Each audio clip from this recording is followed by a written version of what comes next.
யாரும் தப்பிக்க முயற்சி பண்ணாதீங்க. பங்களாவை சுத்தி போலீஸ் போட்டிருக்கு. யாராவது தப்பிக்க முயற்சி பண்ணீங்க போலீஸ் ஷூட் பண்ணுவாங்க.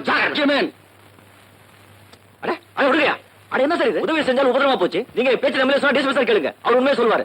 சொல்லக்கூடிய நிலையில டிஎஸ்பி இல்ல பில்லா. உங்க துரோக கூட்ட சுட்டதுனால அடிபட்டு நினைவு இல்லாம ஆஸ்பத்திரியில கிடக்குறாரு. நினைவே இல்லையா சார்? நினைவு திரும்பவுனே கேளுங்க, சொல்லிடுவார். டிஎஸ்பிக்கு நினைவே திரும்பாதுன்னு டாக்டருக்கு சொல்லிட்டாங்க.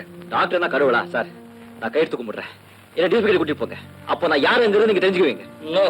பேசி பிரயோஜனம் இல்ல பில்லா. சார் நான் சத்தியமா சொல்றேன், நான் பில்லா இல்ல, நான் ராகப்பா. என்ன டிஎஸ்பி கிட்ட கூட்டிட்டு போங்க. மிஸ்டர் வர்மா, அவன் கேட்கிற மாதிரி அவனை டிஎஸ்பி கிட்ட கூட்டிட்டு போனா உண்மை தெரிஞ்சிடுங்கிறீங்களா? அவசரப்படாதீங்க. இந்த மாதிரி விஷயங்கள்ல நிதானமா இருக்கிறதா கெட்டிக்காரத்தனம். பல சார் கரெக்டா பேசுறேன். ஓகே சார், இவனை ஹாஸ்பிட்டலுக்கு அழைச்சிட்டு போறோம். ஓகே சார், உங்களுக்கு கொட்டி கும்பிடு.